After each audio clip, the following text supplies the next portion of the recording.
Selamat datang di channel Planet Internet. Dan admin mengucapkan salam sehat selalu untuk para sahabat semuanya. Sebelumnya jangan lupa like dan subscribe agar admin lebih bersemangat untuk update. Edisi ini hanya upload untuk hari Sabtu dan Minggu saja ya, terima kasih. Sebelum masuk ke dalam alur ceritanya, jangan lupa duduk yang cantik dan siapkan kopi manisnya supaya lebih asik menikmati ceritanya. Kali ini admin akan menceritakan sebuah cerita yang berjudul Istriku Adalah Seorang Bos Besar episode 2. Pada episode sebelumnya diceritakan Aristia yang beruntung dengan hasil tangkapan ikannya. Melimpah dengan sangat senang hati mau berbagi dengan tetangganya Pak Amin yang hari itu nihil hasil tangkapannya. Rasa solidaritas yang tinggi dalam diri Aristia ini memang sudah banyak dikenal oleh para warga masyarakat di sekitar tempat tinggalnya itu. Jadi tidak heran jika nama Aristia dan beserta istrinya Ervina sudah tidak asing lagi bagi warga masyarakat di kampung itu. Sebagai orang yang bukan asli dari penduduk situ, semua kebaikan keluarga Aristia selalu menggugah masyarakat untuk senantiasa menjadi peduli dengan kehidupan bersama.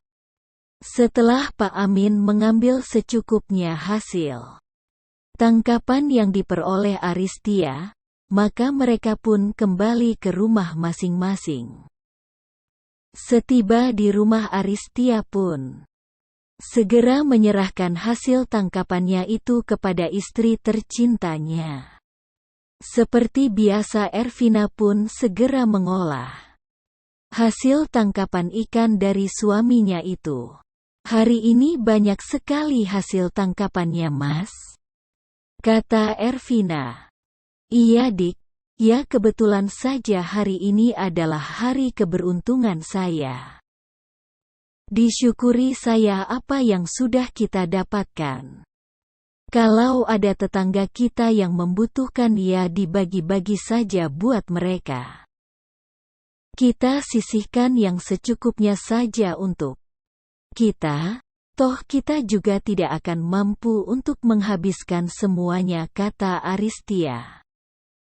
Iya Mas, nanti saya akan bagi-bagikan, kata Ervina, dan setelah menyisihkan hasil tangkapan itu untuk keperluan keluarga, maka Ervina pun juga membagi-bagikan hasil tangkapan dari suaminya itu kepada tetangga yang membutuhkan.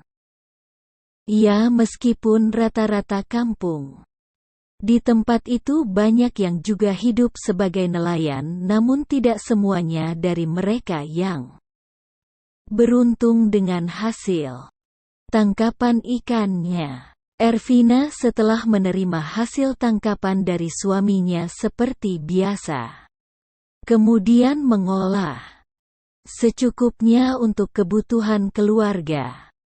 Dan sebagian ada yang diberikan tetangga yang membutuhkan, dan juga tidak lupa Ervisa juga selalu memberi makan setiap hari kepada salah seorang kakek pengemis yang setiap hari selalu lewat depan rumahnya. Kebiasaan itulah yang membuat keluarga Aristia ini menjadi merasa tentram. Meskipun mereka hidupnya tidak begitu mewah, namun kesederhanaan hidup seharian ini yang akhirnya membangkitkan para warga di sekitarnya juga semakin memiliki kepedulian terhadap orang lain yang membutuhkan. Dari kehidupan seperti inilah yang membuat keluarga dan Ervina tidak pernah merasa berkekurangan. Di sela-sela istirahat siang, keluarga mereka selalu menyempatkan diri untuk senantiasa berkumpul bersama dengan kedua anaknya, walaupun sekedar untuk bermain. Hal inilah yang kebanyakan para tetangga melihat suatu keharmonisan di keluarga Aristia dan Ervina. Kehidupan sederhana dari keluarga ini mereka tanamkan juga kepada anak-anaknya dan rasa solidaritas sangat melekat sekali dalam keluarga mereka. Hari demi hari pun berganti. Beberapa tetangga mereka yang kini mulai terlihat semakin hari. Kehidupan mereka menjadi lebih baik mulai dari rumah serta barang-barang mewah kini sudah dapat dinikmati oleh para tetangganya. Dengan semakin membaiknya penghasilan mereka dari hasil mencari ikan di laut. Lagi pula di kampung halamannya pun kini sudah mulai banyak pembangunan tempat-tempat penginapan serta hotel-hotel yang dibangun oleh para investor yang masuk ke kampung halaman mereka. Namun kehidupan dari keluarga Ervina ini masih saja tetap seperti dahulu. Hal ini membuat para tetangga mereka pun juga menjadi heran. Ya, meskipun kehidupan keluarga mereka masih tetap saja seperti dulu, namun mereka pun tidak pernah sama sekali mengeluh, bahkan sifat yang senantiasa membantu kepada siapa saja masih saja melekat dalam keluarga mereka. Hingga suatu saat sebuah mobil mewah memasuki kampung halaman itu. Lalu keluarlah seorang laki-laki setengah umur dengan perut buncit. Dilihat dari perawakannya bahwa laki-laki itu adalah seorang bos besar dari kota. Sepertinya laki-laki itu sedang mensurvei kampung halaman mereka dan yang pasti, kedatangan laki-laki setengah umur itu akan menanamkan modal di daerah mereka seperti kebanyakan para pengusaha dari kota yang sudah menanamkan modal di kampung halaman itu, apalagi kedatangan laki-laki itu juga diikuti oleh beberapa perangkat kampung. Mereka sepertinya akan mencari suatu lokasi untuk pembangunan sebuah hotel mewah, ya. Karena akhir-akhir ini kampung di mana keluarga Aristia itu mulai dijadikan objek wisata, di mana kunjungan wisatawan baik lokal maupun domestik semakin hari menjadi semakin banyak. Setelah berkeliling di kampung halaman itu, sepertinya pengusaha itu melirik lahan yang kini ditinggali oleh keluarga Aristia dan Ervina, di mana lokasinya sangat bagus untuk melihat pemandangan ke arah pantai dan posisinya tepat di atas bukit kecil dengan kontur tanah yang sangat pas jika akan dibangun untuk suatu hotel dengan model villa-villa. Memang tanah keluarga Aristia ini di kampung itu termasuk yang paling luas, namun yang dijadikan rumah hanyalah sebatas rumah sederhana saja. Sedangkan sisanya dijadikan kebun yang ditanami sayur dan buah-buahan. Maka dengan itu pengusaha itu pun mencoba untuk melobi keluarga Aristia supaya bersedia untuk menjual tanah mereka. Namun keluarga mereka bersikukuh untuk tidak akan pernah menjualnya. Dengan sedikit kecewa, pengusaha itu pun harus pulang dengan tangan hampa karena lahan yang sangat diinginkannya itu tidak bisa untuk dibelinya. Namun pengusaha itu bertekad untuk bisa mendapatkan lahan yang diinginkannya dengan cara apapun. Maka dari itu dengan kekuatan modalnya maka pengusaha itu mulai menghalalkan segala cara untuk bisa mendapatkan lokasi lahan yang dimiliki oleh keluarga Aristia. Mulai saat itu dari aparat berwenang bahkan sampai beberapa preman pun dibayar mahal untuk merayu menjualnya, dan jika tetap tidak mau mereka berusaha dengan cara licik untuk bisa mendapatkan lokasi lahan yang ditaksir oleh pengusaha itu. Kini keluarga Aristia dan Ervina mulai sedikit demi sedikit mendapatkan teror. Namun semua itu masih tetap saja tidak mampu untuk menggoyahkan keluarga mereka supaya menjual tanahnya. Melihat hal ini, para tetangga mereka pun banyak yang membela keluarga Aristia dan Ervina. Rasa solidaritas yang selama ini dicerminkan oleh keluarga Aristia dan Ervina itu rupanya mulai berdampak terhadap para tetangganya.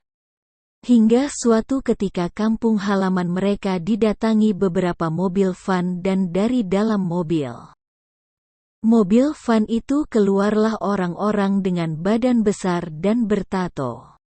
Sepertinya mereka itu adalah para preman yang dikirim untuk meneror keluarga Aristia dan Ervina. Lalu seorang dari mereka pun mendatangi rumah Ervina.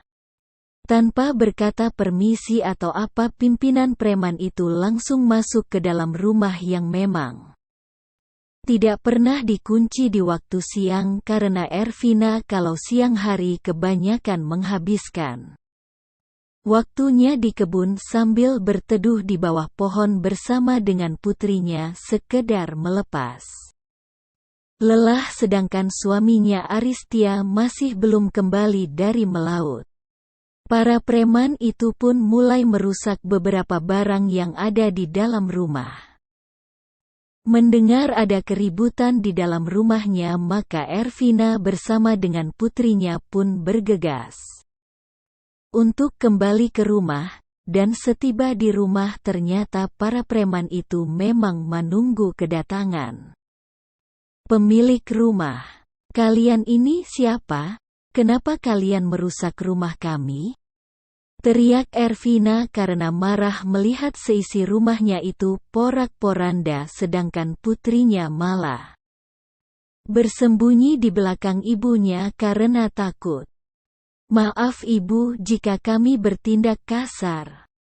Kami sebenarnya ke sini untuk membeli tempat ini, mau tidak mau ibu harus menjual tempat ini kepada kami. Saya akan membeli dengan harga di atas harga pasaran, ini adalah penawaran kami yang terakhir karena kami masih menghargai ibu sekeluarga," kata pimpinan preman itu yang bernama Jemblung. "Maaf, kami sekeluarga sampai mati pun tidak akan pernah mau menjual tempat ini." "Apakah jawaban kami selama ini masih tidak jelas? Beritahukan kepada orang yang menyuruh Anda," kata Ervina dengan tegas tanpa merasa takut dengan para preman itu. "Ibu kami sudah sangat bermurah hati dan sabar, ini penawaran terbaik kami dengan membeli di atas harga rata-rata. Mau tidak mau kalian harus menjual tempat ini kepada kami. Dan kami akan memberi waktu hanya 1 minggu dari sekarang," kata Jemblung itu sambil meletakkan surat jual beli di atas meja. "Minggu depan kami akan datang lagi dengan membawa uang cas dan kalian harus sudah keluar dari tempat ini. Dengar itu, jangan pernah lagi membantah jika kalian sekeluarga tidak ingin mendapatkan celaka," kata Jemblung lalu meninggalkan tempat itu bersama dengan anak buahnya. Setelah para preman itu pergi meninggalkan rumah Ervina, tidak lama kemudian Aristia datang dengan membawa hasil lautnya yang sepertinya tidak seberuntung beberapa hari sebelumnya karena cuaca di tengah laut yang kurang baik dengan ombak besar sehingga hasil lautnya pun juga tidak banyak. Namun hasil melaut itu dirasa sudah cukup untuk 2-3 hari ke depan. Dan setelah masuk ke dalam rumah dilihatnya sang istri dan putri malah sedang membersihkan seisi rumah yang sedang sangat berantakan. "Ada apa ini, Mah? Kok sampai pada berantakan semua?" tanya Aditya dengan wajah terkejut setelah melihat kondisi rumahnya yang sudah berantakan. "Semua. Tadi ada para preman datang ke sini dan merusak semua yang ada di rumah sepertinya. Mereka itu adalah orang-orang bayaran dari pengusaha yang ingin membeli tempat kita ini, Pak," jawab Ervina. Mendengar jawaban seperti itu dari istrinya, sontak saja kemarahan terlintas di wajah Aristia. "Kurang ajar, mereka sudah sangat keterlaluan ini, Mah. Papa sudah tidak tahan lagi untuk menahan kesabaran ini," jawab Aristia dengan nada dipenuhi rasa amarah. "Kita laporkan saja, Pak, kepada pihak berwajib supaya mereka ditindak," kata Ervina. "Papa rasa pihak berwajib juga sudah disuap oleh pengusaha itu, Mah. Melihat terakhir kali bahwa pihak berwajib juga pernah merayu kita supaya menjual tempat Papa.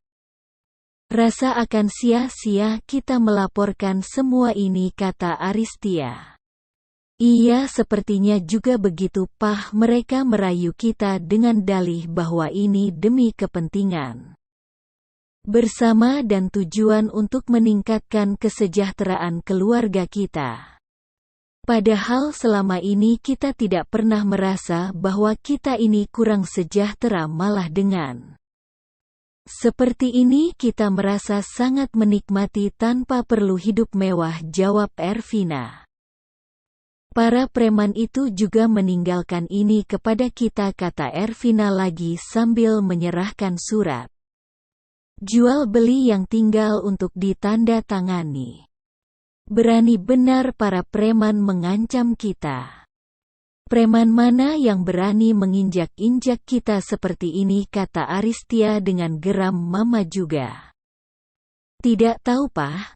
Para preman itu semuanya bertato, Pak," jawab Ervina. "Apakah Mama sempat memperhatikan gambar tato dari para preman itu, Mah?" tanya Aristia kembali. "Kalau Mama tidak salah lihat di lengan mereka semua ada sebuah gambar tato kalajengking, Pak," jawab Ervina. Mendengar jawaban itu maka kembali amarah Aristia pun melonjak. Sambil mengepalkan tangan, Aristia memukul tangannya sendiri saking geramnya melihat tingkah laku dari para preman yang bertindak sewenang-wenang itu. Itulah cerita istriku seorang bos besar episode 2. Bagaimana kelanjutannya? Saksikan terus dan jangan lupa subscribe dan klik tanda lonceng agar tidak ketinggalan episode selanjutnya. Akhir kata admin mengucapkan banyak terima kasih kepada para sahabat semuanya.